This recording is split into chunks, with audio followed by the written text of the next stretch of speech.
10 seconds remaining. 5 seconds remaining.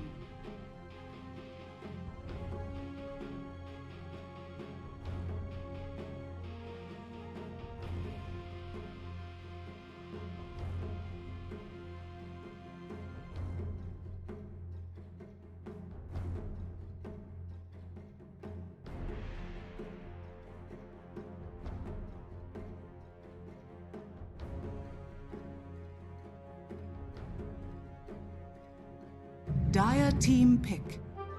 Enchantress. 5 мажоров выиграл в доте. 5 мажоров выиграл в доте.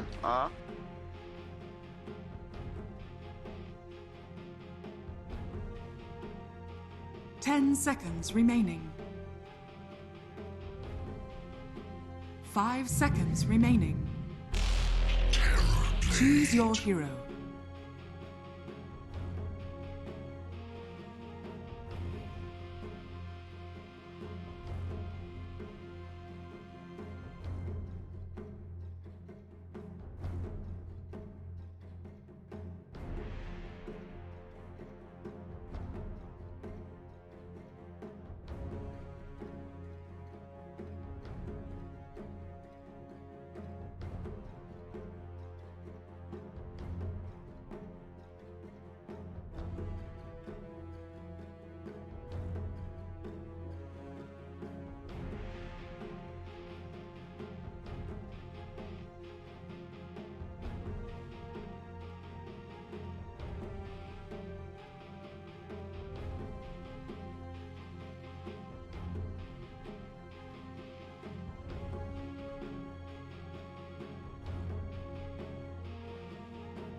Пять мажоров выиграл в доте. 5 мажоров выиграл. 5 мажоров выиграл в доте. Prepare for battle. 5 мажоров выиграл в доте. Alvaro is muted, and there he is. He's shaking because, you know what, he just said the smartest thing ever. He's like a slippery little guy as he slithers out of that chair, and we're gonna slide right into game number 1, aren't we, Alvaro?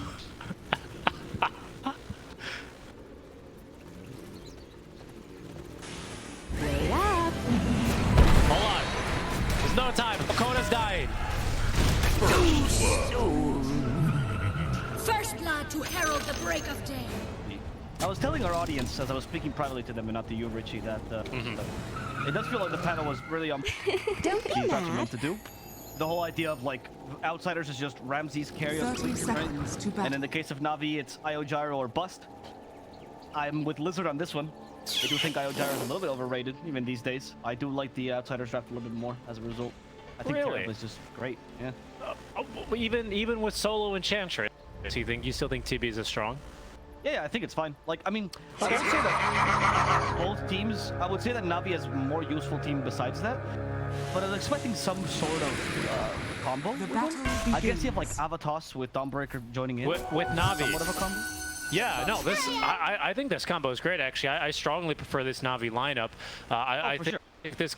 I think this kind of global kind of mobility that they have is kind of unparalleled. I really see a world in which outsiders struggle, especially with their, let's be honest, kind of lack in burst damage outside of GPK. You know, Viper a little bit more ramping up the damage. Same thing for Bane, right? He enables these kind of kills. And TB, when he's 6-slotted, sure, whatever, he's got burst. But before then, right, when TB's still farming up his items, I never see really how Navi end up getting picked off here without a DB, a Dawnbreaker ulting in, or without without the Wisp relocating someone in or relocating someone out. And this combo is incredibly deadly when you have something like a Tiny mid that wants to be jumping in, that wants to be doing the Avatos combo for the Solar Guardian follow-up, for Wisp to bring in the Gyrocopter who's been farming away at the jungle and can finally hit some heroes. Like, I really, really enjoy this lineup from Navi, and I think they're a team that are just, you know, they're cut from a very fine cloth, and I think they can certainly execute on this very difficult strategy and lineup, to be honest. It's not easy to execute whatsoever. I don't think it's just strategy. I mean, I can see what you mean, like, there's a precise timing for it. Yeah. And you have to play the map really well, because obviously your global potential is definitely the strength of this lineup. Yep. But when I compare two lineups, and one is, like you said, 4 random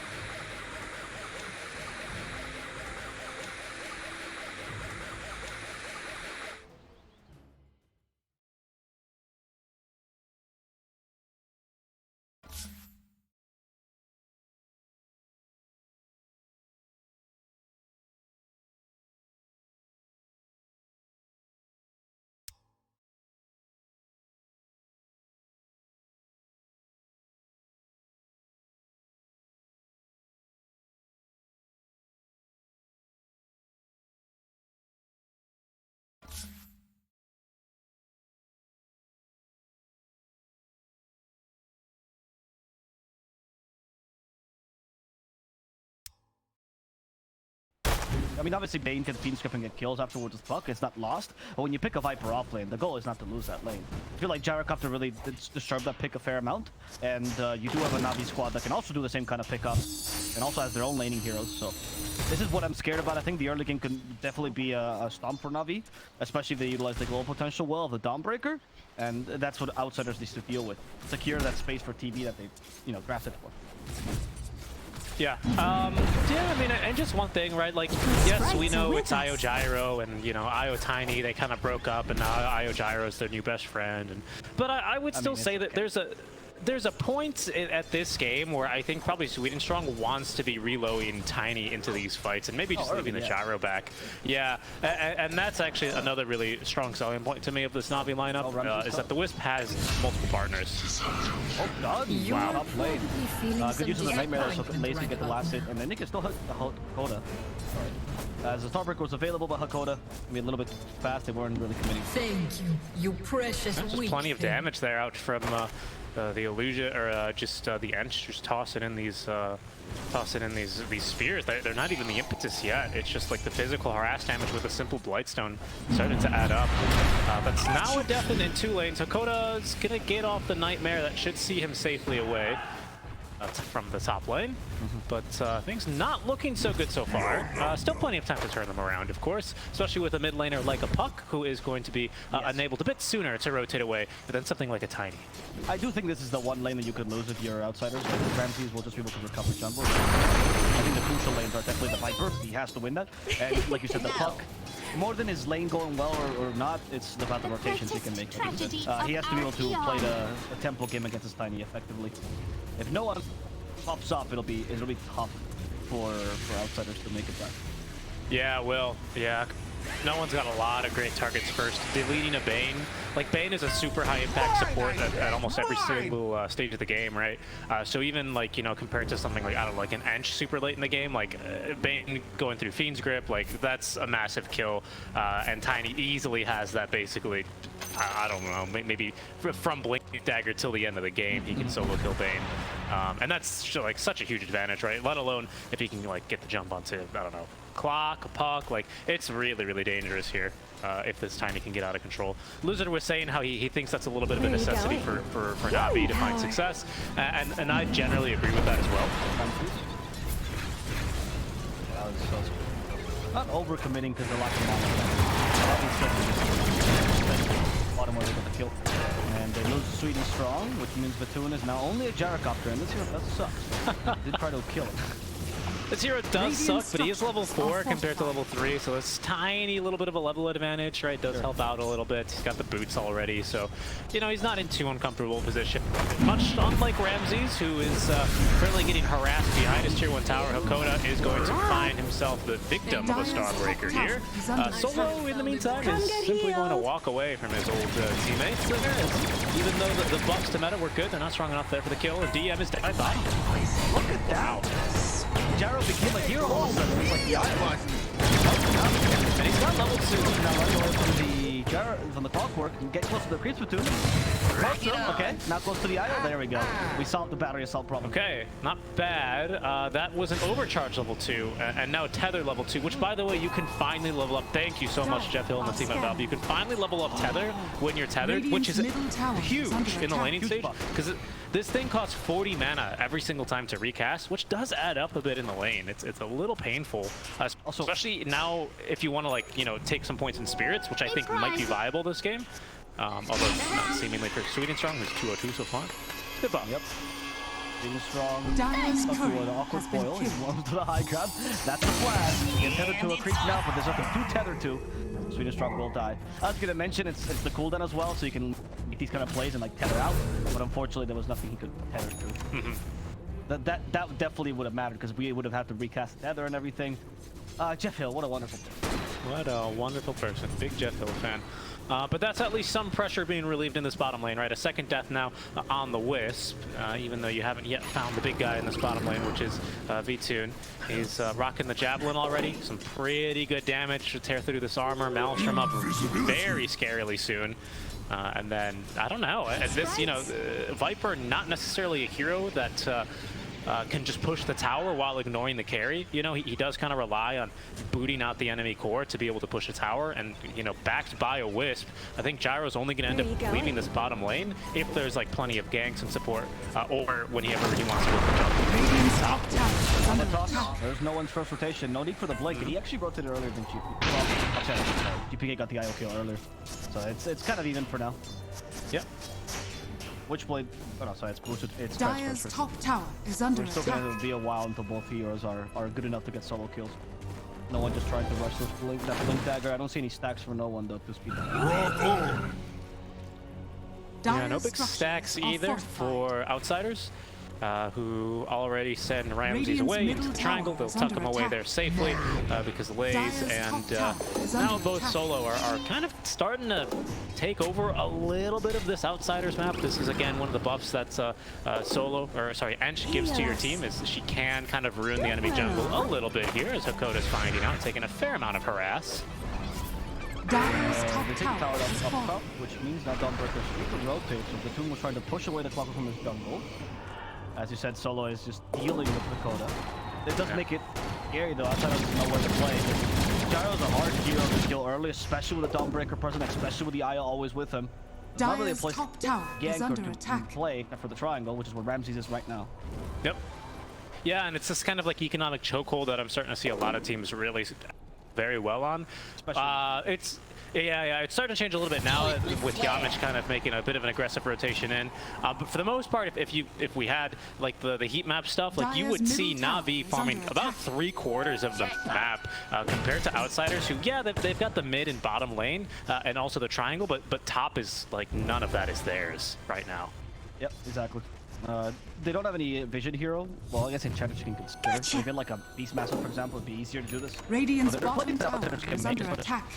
aggressive warding, but they just need to find the option. I think Viper is the hero they play around here, which is why DM's bad laning stage, not to his fault, just really well played by Navi, is setting outsiders aback. They don't have the options they were hoping for when they drafted this hero.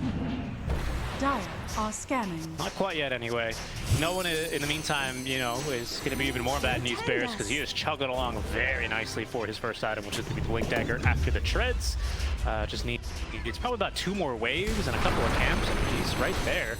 Expect probably a smoke gank at some stage, and you're looking for a big ticket kill at that time of the game, right? Maybe a puck, Dyer's middle tower TB, is maybe under attack. Vipers is a good one as well. Dakota.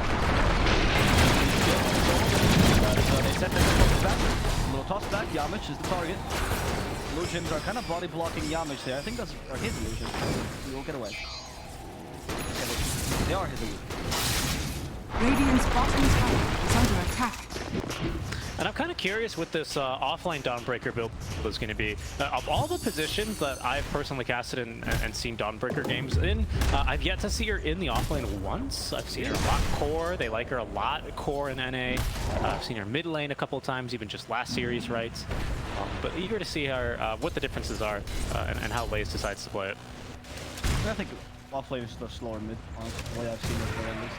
You can't go for the carry items like we said later last game. I think that's a little bit ridiculous. I also don't think that's common in mid Dawnbreaker. But it's just the idea that you play around being able to gank. Sometimes we see like Echo or Armlet or some sort of like early-ish item to increase that. But if not, you just go for either the Shard Blink build or the Axe Holy Locket build, which is still pretty popular. Shard Blink is more popular in the core position. I do think that's just really strong. Yeah, I could certainly see that, and I think the important part to remember about this hero, of course, is that the playstyle doesn't really change no matter what position she's in, right? You send her to farm some somewhat dangerous farm on the other side of the map. Yeah, you play around as 4 at the other side, and then when you need her, she ults in and you know, does her thing. That's not going to change really no matter what lane she's in. She's going for Tezo though, which I've again only seen this build in Eastern Europe. I don't know if it's become the build here. But both, like you talk about, when you see her mid in NA or SA or even carry there, Tezo is not very common. Usually go from bigger tempo items. I am interested. I see that being strong, especially like you combine with the Orbital Corrosion and the Starbreaker. Plus, of course, that buffs to Luminosity, make it a much more desirable crit. But it's still interesting that you'd see this. Usually in other regions, the whole idea is Shard makes you magic immune, and because you can blink on the last hit of the Shard, you get a guaranteed stun. All of a sudden, you're actually an initiator, so it's pretty great in that sense. Yep. But here they're trying to take advantage of the crit instead. Will provide a fair amount of healing to the team, though. You know, not a joke. Yeah, and I mean, it synergizes pretty well, right, with the flat cannon of Gyrocopter. Because you can apply that on multiple heroes, because you do apply your debuffs. You'll apply, in this case, Orb and eventually Deso on all the heroes you get with Starbreaker. Yeah, Tiny Cleave, yeah, no, lots of physical damage to be certain. Yeah. I mean, and you talk about the multiple partners, this could be an IO partner as well. Dire's I am middle just interested though, tower is because under this attack. does reduce the tempo for Dawnbreaker, so instead of playing the 15-minute hero, I guess you scale Grip better. They're just going to make the jump here, but yeah, there's no one immediately keen to cancel that, and even the reload coming in. Get out of here, boys! Oh no! That's the kind of global mobility I expected to see, unfortunately. It's going to be Hakoda who gets that one out here as he attempts the first Fiend's Grip of the game. This is one thing, by the way, I don't know if the panel touched upon has fallen. both supports Radiant's and Considers are bottom very tower much is nullified under by the attack. Dawnbreaker. They're solo kill supports that go well with like +1, you know, Viper joins them, Puck joins them, and they pretty much kill anyone on the map. And Dawnbreaker completely cancels his initiation with the healing and then joining the stun. It makes it really difficult for them to play this 4 Protect 1 they're running. And because there's not much synergy in team fights, it makes their 5-on-5 look pretty lackluster compared to Radiant's Navi's, bottom which, tower while there is isn't under the attack. greatest synergy, is much more than, you know, Viper, Spit, Poison, Clock of Crapshoot. Yeah, that was very painful for outsiders, because I mean, that was just about the worst possible place for that to happen as well, because Navi just had them 3 cores sieging your tier 1 tower, and you have 1 hero there, which is just a puck to try and defend. Coda, though, this time, the smoke is going to find Solo. Blaze is going to, simply going to Celestial Hammer away, and this will be a solo kill on the Solo. So this is how I've seen a lot of teams try to play Dawnbreaker, by the way, especially in Eastern Europe, where I think they excel on this hero. Radiant's bottom when the tower ultimate is is under up, attack. or in this case, I guess Reloaded can also fulfill that role. You farm pretty aggressively in the Dire's cores, you don't middle need the tower support is to under tank attack. smoke necessarily, you can go for more dangerous spots. And then once the ultimate turns Radiant's down, bottom the tower support is should put under themselves in attack. position to tank those smokes and make sure your cores are protected.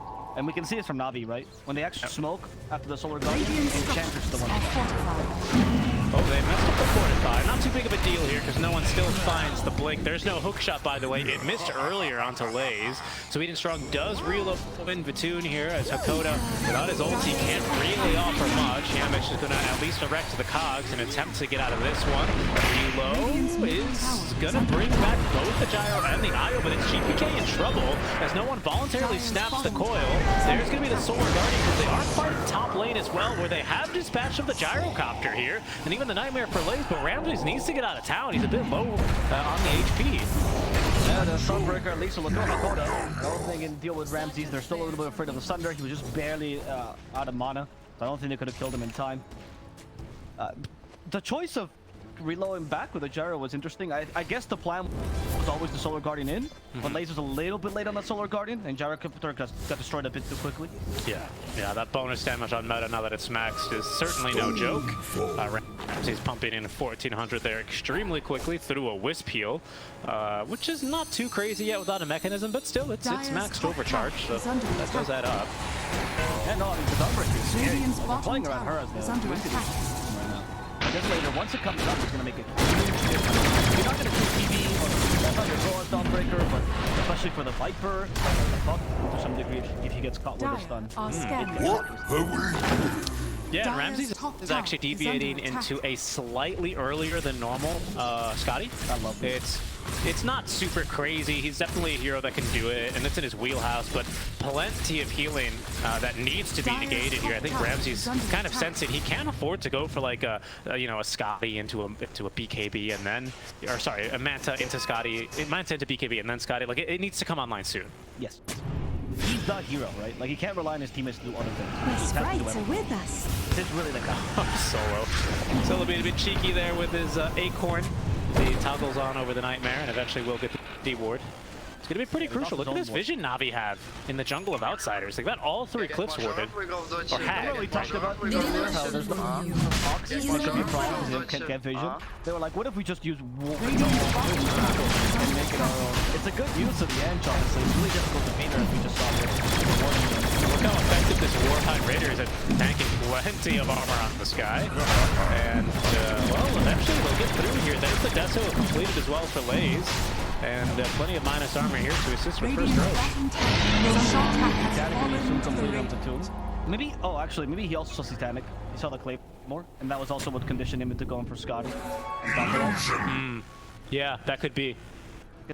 That does make this item value like skyrocket, right? Obviously with Satanic. Yeah, counter. I do still think it's a good choice regardless, though. Yes. I like that Ramses is doing. I agree. You got to counter the Morbid Mask. That's what it really is. Radiant's bottom tower Yeah, the is more under back plus attack. IO plus Dawnbreaker plus Enchantress. Oh my god, this lineup is hell. It's Morbid time. Honestly, I would have minded if we saw a Vessel on like Viper, for example. I know this build is a bit older, Dire's but top tower that wouldn't is have been under too bad attack. either. I don't. Yeah, that's true, but like his lane was so like his start was so bad. I mean, like this poor Clockwork Yamech just had his urn long enough to farm up about a third of Acceptor, sorry, of BKB that is, and he still doesn't have any urn charges in here. He just hasn't had the opportunity. Viper would have been even worse off. That's a good point, right? You can't buy Spirit Vessel because you can't get kills. So you can't stop the Spirit Vessel train. That's a very good point. I didn't consider that. Yeah, I mean, Clock being the Vessel player is okay. I guess he farms faster now, especially as a 4. He's more reliable at doing that. Dire's top tower. He can't even buy BKB though. He's like, I'm just gonna get stunned. That'll do. Ah, that's pain. Heaven's Halberd though is good. Heaven's Halberd is very strong, yeah. That was really good. Maybe even against an Ench if you need to, right? An Ench is starting to pile up their damage, and it seems like there's maybe, yeah, that is actually the full Lance here? Yeah, it is. Wow. They're playing Res of 4 as well, so he's gonna see some more damage. Yeah, which wants none of this. Ramses do not. Oh, he's actually gonna farm the Ancient Captain. Courage on this man. Yeah, no, it's okay. He says supports, and he snaps his fingers and pings the mid lane. He says, tank the game. I need someone to die for me, please. What do you mean, please? That word is not in a core player's dictionary. Absolutely not. More like now. Words the core players say I can't say on the stream. That's very true. It's because it's Russian. You don't speak Russian. Wow. Dire's middle tower. Very easy there. I mean, that's honestly worth the Bane's life. You got to get vision back in the jungle. I agree. And also, no one feels kind of insulted. This team didn't trust him to solo kill the man. They relocated him. Maybe there was more heroes killed. You never know, right? Slight of no one. Dire's Can you imagine? middle No, you're too tower weak to is get the under proper attack. Avatar spell out. This could be dangerous here. Your outsiders, they're going to need to get a good read on the map. They have no intel on what's in their jungle, nor what's in their own triangle. Radiant's courier They only has see the been Dawnbreaker killed. farming down bottom. There's a TP to the tier 1 tower, and Solo here nearby. Hakoda does have Fiend Script, but Outsiders, yeah, okay, they're going to TP away their cores, so they're not interested in fighting Dire's anything that's to bottom come. tower is Probably under the better attack. move here is Navi've got the numbers. Okay, does cut one more wave, but of course this is a tier 1 tower. They don't come with backdoor protection. These look very quickly cleared here. Yep. Dire's The question, of course, is how much does this tier 1 matter? I guess you could supposedly take over the triangle a little bit easier, but as long as the tier 2 is still up, it's not that big a deal. Yeah, I'd say so. I'd agree with that. And in the meantime, it has bought Outsiders time for a couple of crucial items. DM has disassembled his Dragon Lance for the full BKB, as maybe they're going to look to fight around this.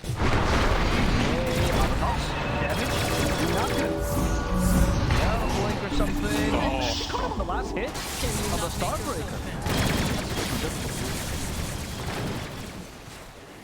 Yeah, looks like they did, I want to say. It was weird, right? Because I think Puck still got off a waning rift, and in the death summary, I didn't see the stun being applied, but maybe it's just a new hero. Structures are fortified. But either way, Animation. Radiant structures yeah, are so did I, fortified. but Puck definitely got off Dire's a waning middle rift. tower is under attack.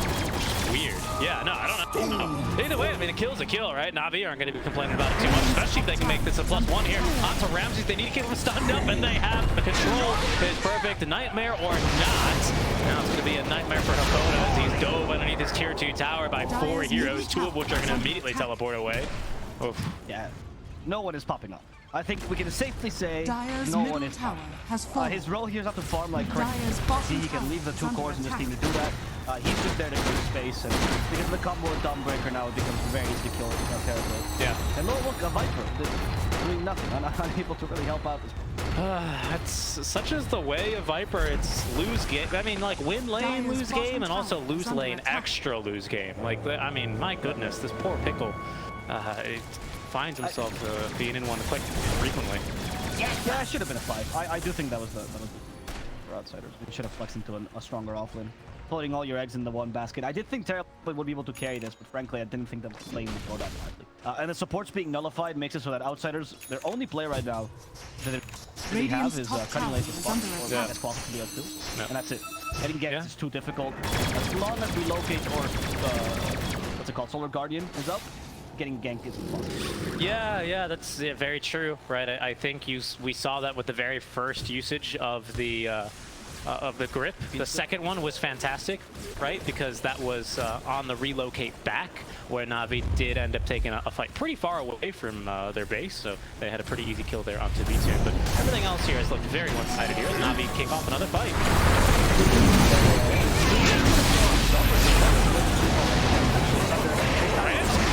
Satanic is healed him back to full. TM release trying to kill off the IO, but the damage is not enough. Phoenix Frost does a magic wand and a cloak to help him out, so he's gonna be fine. Relocating away as Lace finishes off the Yami. That's it. GPK gets caught by no one. I think this is GG. I mean, it has to be. I mean, this is not getting any better anytime soon. Navi, yeah, I mean, Navi have just absolutely stolen the show here in game number 1. They're even going to heal up. That's a great usage, actually, of Solar Guardian. It lays TPs home, and then Solar Guardian's in to heal the team and continue pushing faster, which is significant because he has the Deso. So this is going to turn all of a sudden from easily 1 lane of Rax to easily 2 lane of Rax here off the back of that play. Lays even, he, with the shard, manages to turn around and fight Yamage that entire time as he's getting ran down and completely just, I mean, what a play. Well done to Navi. I thought maybe there was a chance there after Under comes through, but Rax is just completely melted immediately after that. Me too. I thought the Scotty would at least affect the Satanic a little bit, but it didn't matter. Right? No. Vatoon just healed like crazy. And you're right, I feel like the Dawnbreaker, how it's played right now, especially in the offlane role, it's just like a melee necrophos. Yep. Oh, I got him, he's almost dead. You got picked Yeah. to do a 5-man wipe. Yeah, I agree here. It's a little bit more useful in the necro, like a kind of a support necro. It's just really weird amalgamation of heroes. But I get where you're coming from. Oh, there's gonna jump Ramses again. Nightmare save is there in time, but no chance for a Sunder. I mean, poor Ramses. He can't even farm in his inside of his base. That's the win condition got. And I mean, like, literally, I guess, Dire's middle look, tower it's just puck is under cutting lanes, attack. so GPK still has that option. Yeah, I mean, look, he's got jungle. 2 bounties. That's huge. Big gold injection. I feel like he should have been cutting these lanes as opposed to being in the jungle. I can see why he's getting farmed, but now Navi can take the last tier 2, and therefore the racks. Yeah, I mean, it's Dire's there's bottom not tower much, is under attack. not much to say. I mean, certainly not Viper is going to stand in his way, right? Like, if Navi come up to high ground. Dire's bottom tower has fallen. And I mean, even split pushing is kind of a dangerous engagement for Puck, right? Because there could be a reload into some trees and then a Dawnbreaker to follow up, or it's fairly easy for you to avoid these, relatively so on a Puck. You know, if I had to choose a mid lane hero to cut waves and avoid being hunted down, it would probably be a Puck, right? But Dawnbreaker at least really bot. good though. Dawnbreaker is really good. You can blink on the Starbreaker last hit, and that's an instant. But I think you have to blink in the direction that you started Starbreakering, right? No, because that's with the shard. The shard allows you to blink, and so the shard gives you free movement. It doesn't matter anymore.